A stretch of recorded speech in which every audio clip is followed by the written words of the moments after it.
오늘 말씀은 창세기 42장 26절로 31절의 말씀, 주제가 하나님이 행하시는 이 일에 대해서 함께 살펴보고자 합니다.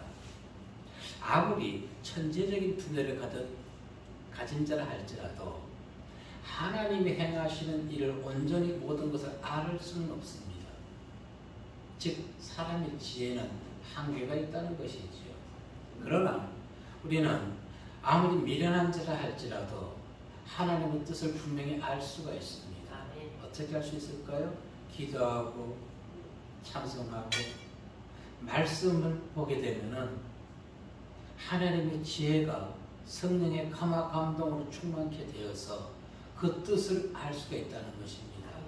오늘 우리는 야곱과 요셉 또 그의 형제들의 행동을 보면서 정말로 하나님의 뜻이 무엇인지 눈에 보이지는 아니하지만은 두려움을 갖지 말고 불안해하지 말며 오직 모든 일에 기쁨과 감사로 그분의 선하심에 순종하는 삶을 살아가면 되겠습니다.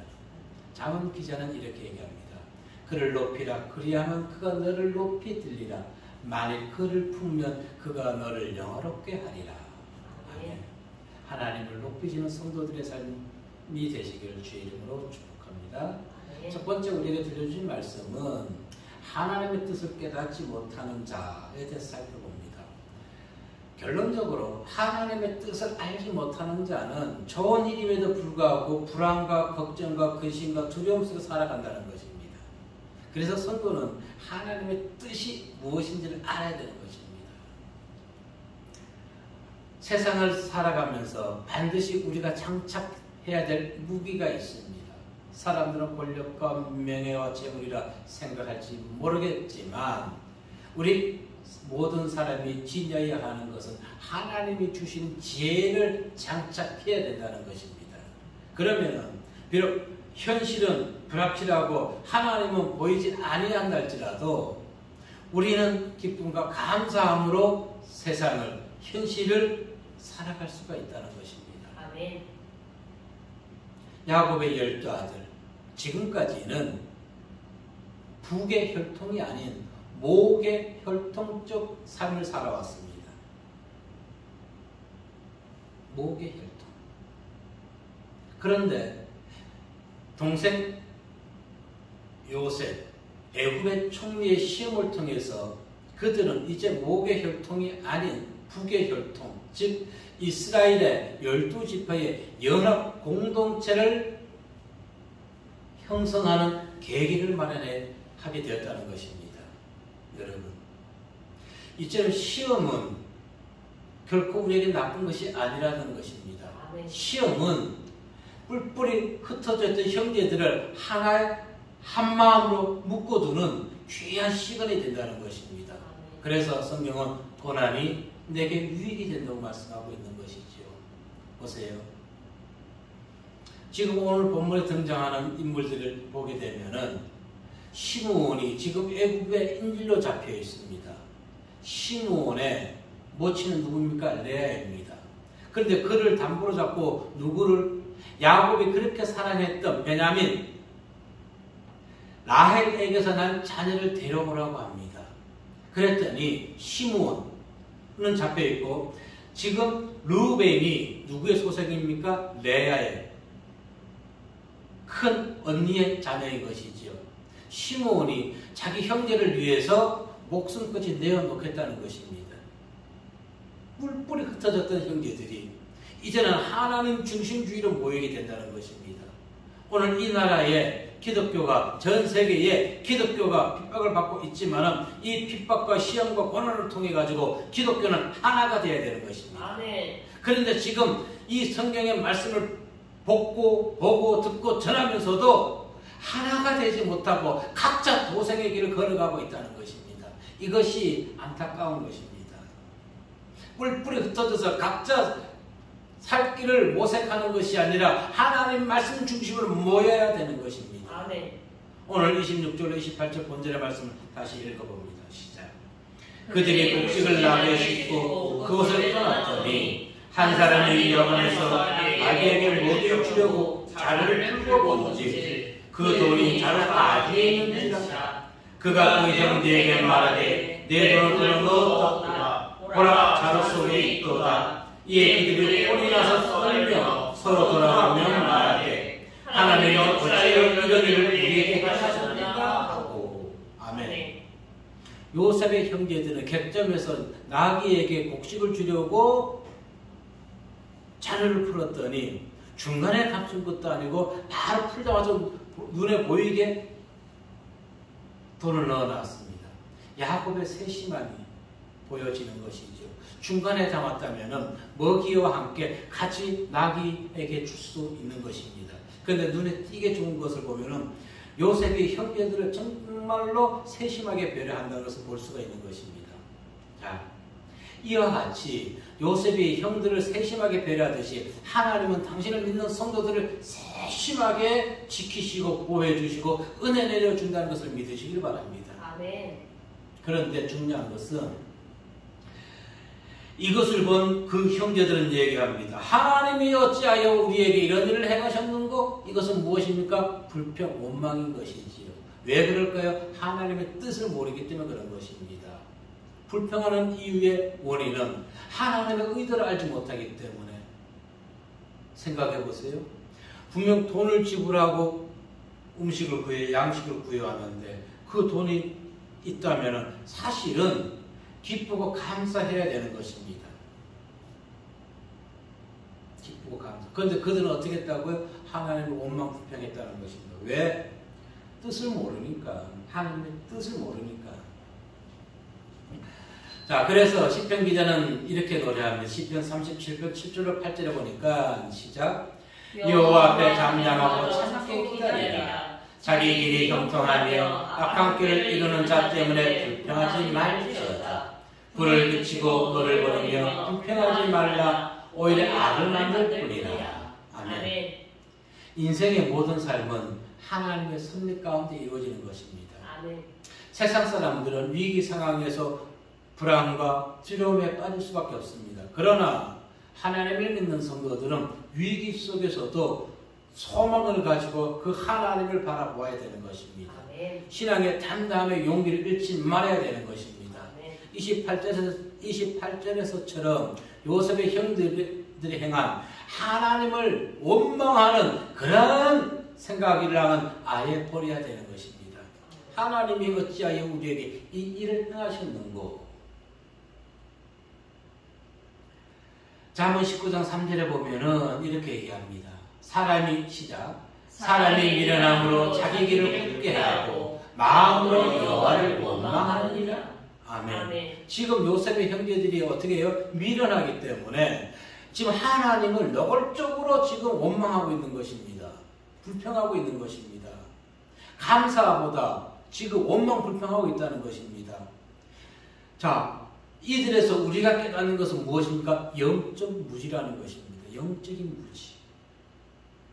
영적인 무지는 하나님께 돌릴 영광과 찬송을 오히려 무엇한다고요? 하나님께 원망 불평하고 있다는 것입니다. 비록 형제들은 과거 상인들에게 요셉을 종으로 팔고 요셉은 종으로 팔려왔지만 그는 자신에게 일어난 모든 일들이 하나님의 뜻 가운데 이루어진 섭리라는 것을 그는 알았던 것입니다. 그리고 믿었던 것입니다. 그래서 창세기 45장에서 그 이후에 형제들을 만나서 이렇게 얘기합니다. 당신들이 나를 이곳에 팔았다 해서 근심하지 마소서, 한탄하지 마소서. 하나님이 생명을 구원하시려고 나를 당신들보다 먼저 보내셨나이다. 아멘.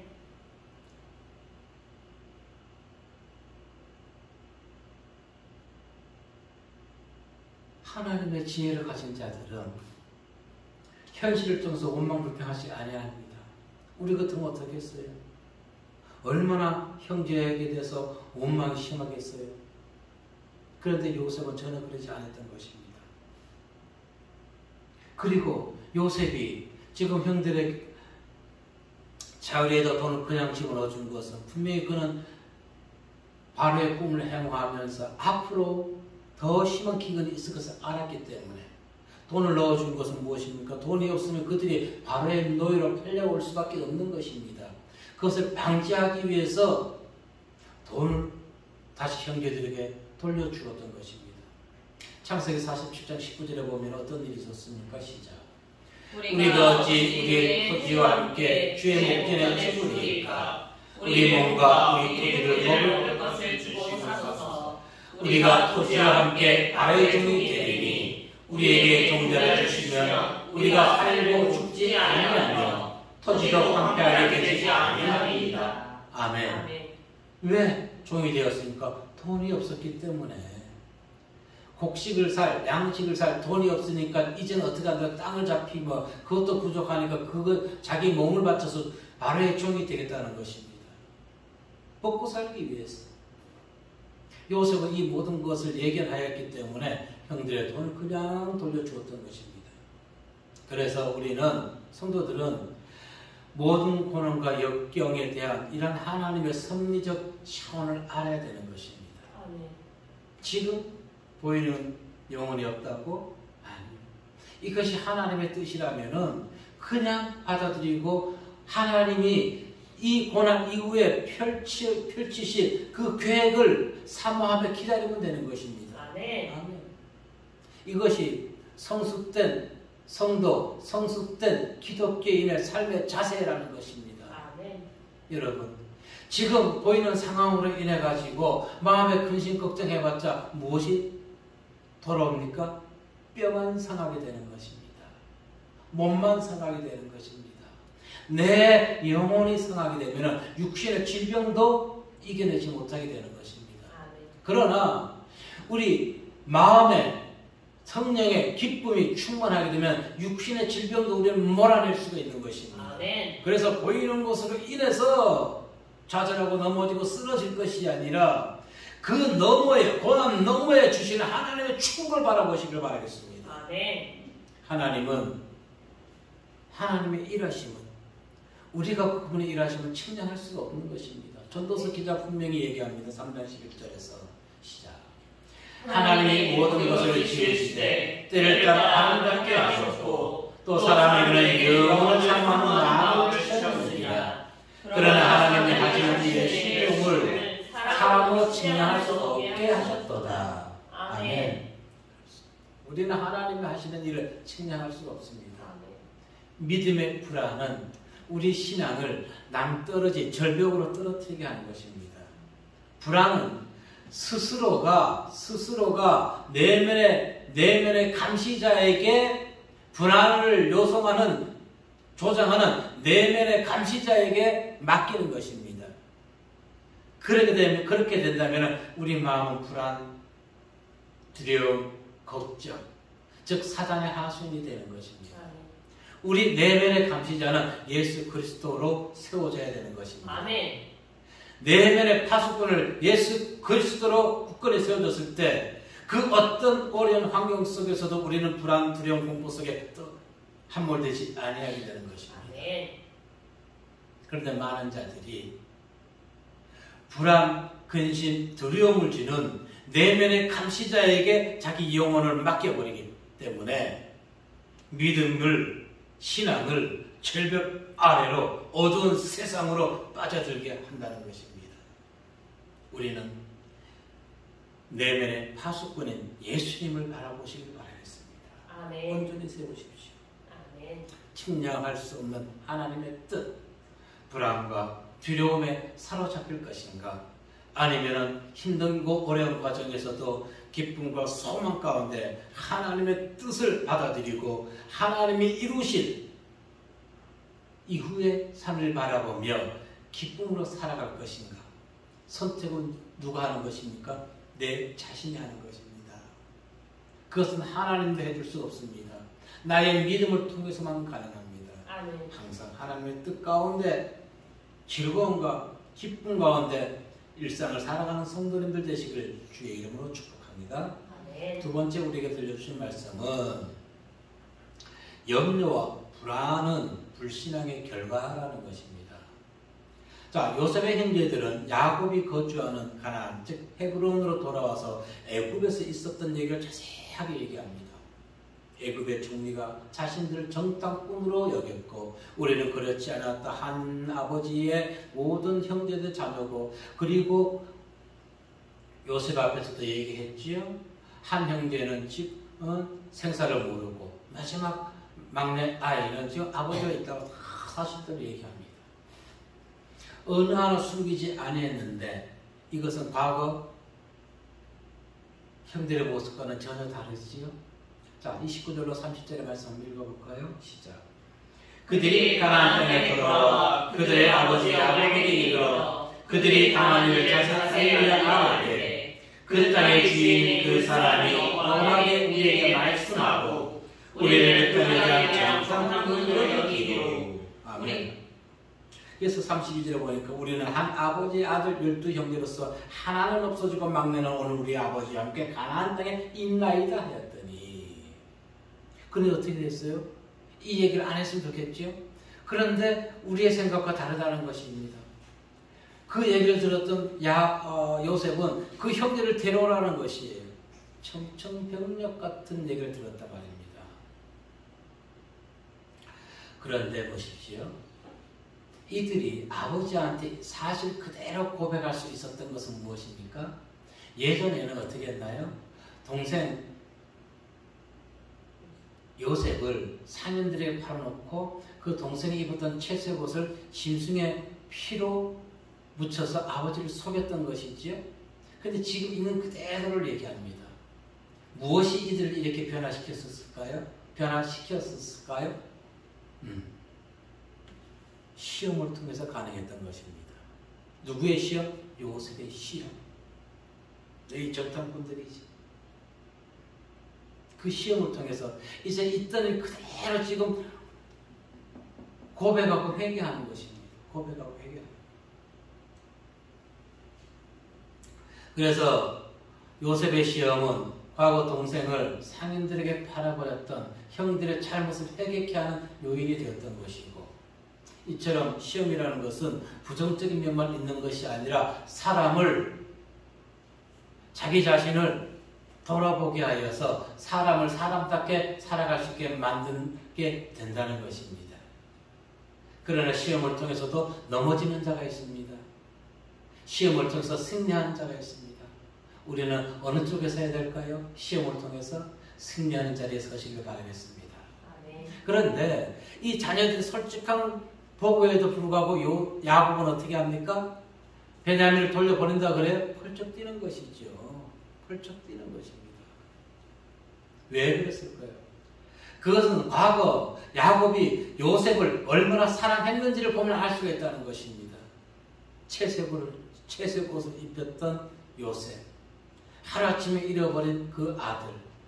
그런데 이제 그 형제 라헬이 낳은 베냐민, 자기에게 꿈과 소망, 삶의 희망이 되는 베냐민을 데려오라고 하니까 청천벽력 같은 것이죠.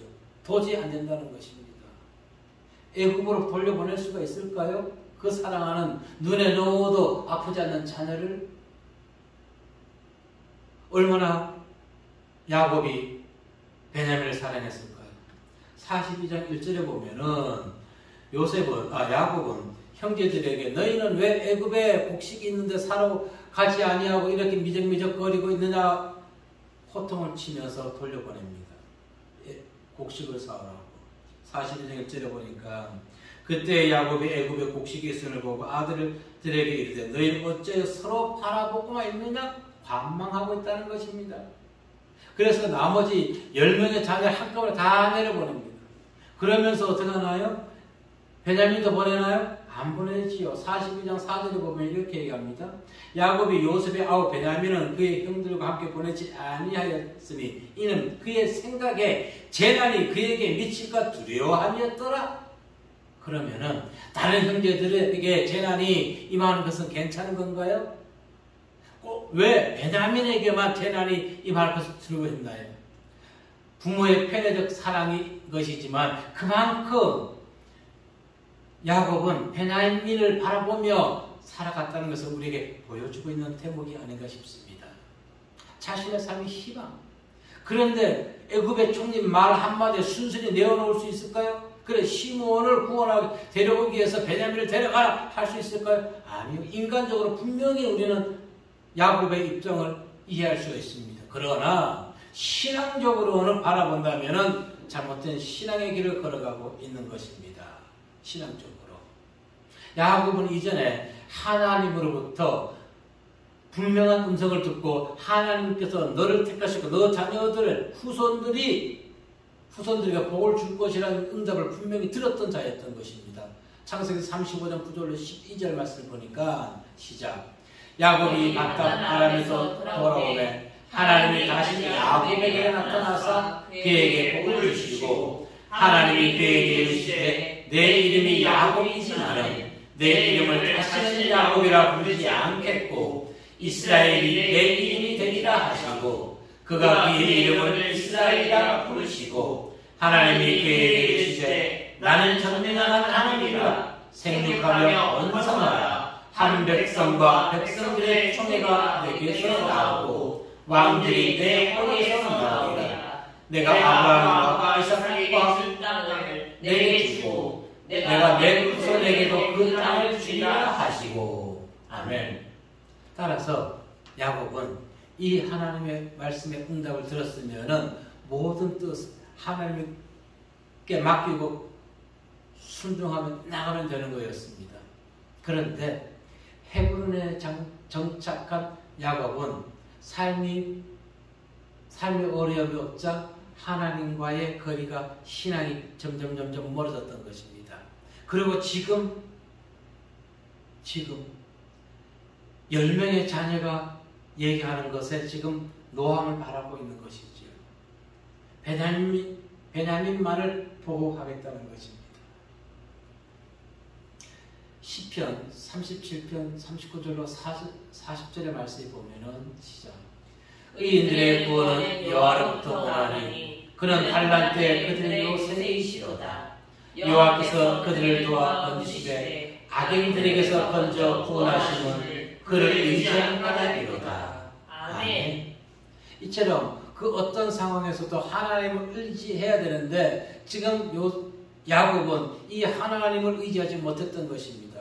불신앙을 가졌던 것이죠. 그러니까 세상의 염려가 두려움이 야곱의 마음에 가득 차 있었던 것입니다. 성도가 진정으로 하나님의 은혜와 보호하심을 믿는다면 그 성도는 아무것도 두려워할 것이 없습니다. 아멘. 무엇으로? 보이는 것으로. 왜 염려할 필요가 없는지 우린 조금만 생각해보면 된다는 것입니다.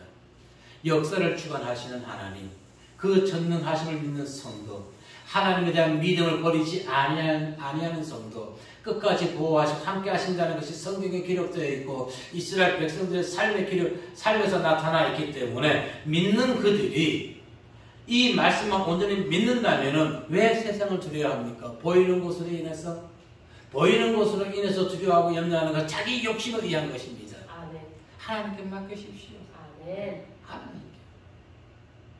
사람들에게 인정받는 것이 아니라 하나님께 인정받아야 되는 것입니다. 아멘. 하나님의 보호를 확신하지 못하게 되면 보이는 세상 것으로 현실의 삶을 통해서 우리는 신앙이 불신앙으로 빠져들게 된다는 것입니다. 하나님을 신뢰하십시오. 아멘. 신뢰하는 자에게 하나님이 이렇게 얘기합니다. 이사야 41장 10절 말씀해 보니까 시작. 두려워하지 말라. 내가 너와 함께하니라. 놀라지 말라. 나는 내 하나님이 되리라. 내가 너를 피하리라. 참으로 너를 도와주리라. 참으로 나의 오른손으로 너를 붙들리라. 아멘. 나의 의로운 오른손으로 너를 붙들리라. 아멘. 어떠한 자에게? 두려워하지 않는 자에게, 즉 신앙이 불신앙으로 떨어져 있지 않는 자들, 하나님만 믿는 자들, 하나님을 온전히 신뢰하는 자들, 그들을 붙들어 주신다는 것입니다. 아멘. 세상에 함몰되어 있는 자들, 그들을 붙들어 주는 것이 아니라 힘들고 어려운 가운데서도 하나님이 주신 꿈, 하나님께 대한 소망 버리지 아니하며 꼿꼿이 믿음의 길을 가는 그들을 하나님이 지켜보여 주시는 것입니다. 아멘. 그들은 환난이 온다 할지라도 염려하지 않습니다. 불안해하지 않습니다. 두려워하지 않습니다. 왜? 신실하신 하나님이 그 이후에 어떻게 역사하실지를 기대하고 소망하기 때문에. 아멘. 그래서 마음에 평강을 잃지 아니하게 되는 것입니다. 아멘. 그런데 인생의 현실은 어떻습니까? 원망과 두려움이 수시로 우리를 엄습해 옵니다. 불평, 원망이 끊이지 않게 만들어 버립니다. 왜? 사단이. 왜 그랬을까요? 사단은 현실을 바라보며 기도에 무릎을 꿇게 하는 것보다는 원망과 불안, 공포를 더 심어줍니다. 그럴 때일수록 우리는 기도에 무릎을 꿇어야 되는 것입니다. 아멘. 위기 상황에서 결단하는 시간이 있어야 되는 것입니다. 야곱은 위기 상황 속에서 결단했습니다. 창세기 43장 13절과 14절에 보면 뭐라 얘기했나요? 한번 읽어볼까요? 창세기 43장 13절과 14절 시작. 내 아우도 데리고 떠나 다시 그 사람에게 가라. 전능하신 하나님께서 그 사람 앞에서 너희에게 은혜를 베푸사 그 사람으로 너희 자녀들과 베냐민을 돌려보내게 하시기를 원하노라. 내가 자식을 잃게 되면 이르리로다. 아멘. 이제사 신앙의 눈, 믿음의 반석 다시 걸어가고 있는 야곱인 것입니다. 이르면 이르리로다. 죽으면 죽으리로다. 누가 이렇게 기도했지요? 에스더 왕비가 이렇게 했지요. 죽으면 죽으리로다.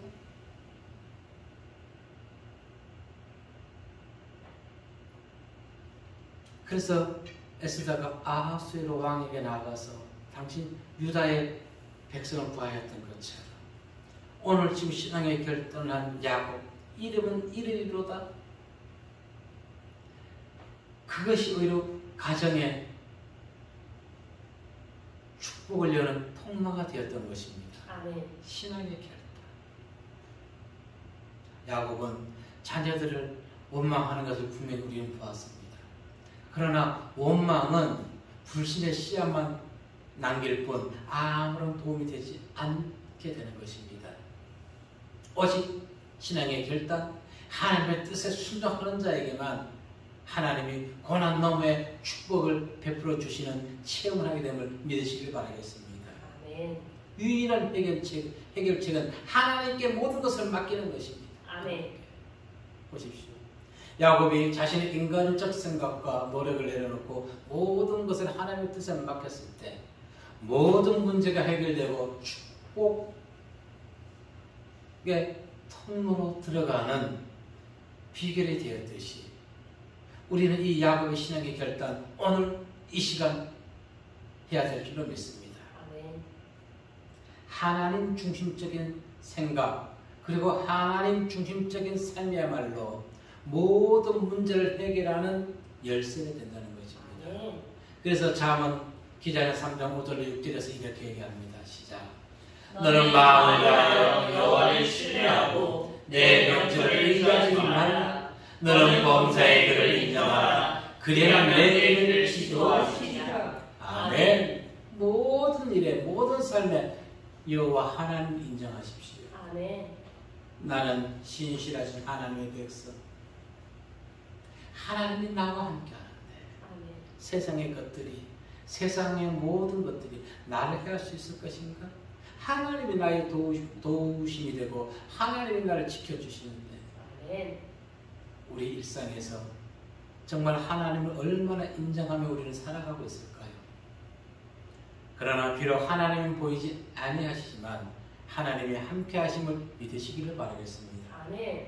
현실의 불확실성으로 불안과 두려움에 함몰되지 마시고 그분의 선한 역사가 기록되어 있는 이 성경의 말씀을 읽고 묵상함으로 믿음으로 인해서 힘들고 어려워도 찬송으로 승리하시길 바라겠습니다. 아멘. 우리는 말씀을 상고할 때 이스라엘 백성에게만 일어났던 일을 생각하지 마시고 이 말씀을 나에게 적용시키시고 불안한 현실, 막연한 미래에 대해서 두려워하거나 불안해하지 마시고 오늘 말씀처럼 하나님의 뜻을 아는 자, 그 뜻을 아는 자가 되십시오. 그리고 야곱과 같이 모든 것을 맡기십시오. 하나님께. 그 자에게 하나님은 반드시 고난 너머의 승리의 축복, 은혜를 베풀어 주실 것을 믿으시고 그것을 체험하시는 성도와 교회 모든 성도 되시기를 주의 이름으로 축복합니다. 기도하겠습니다.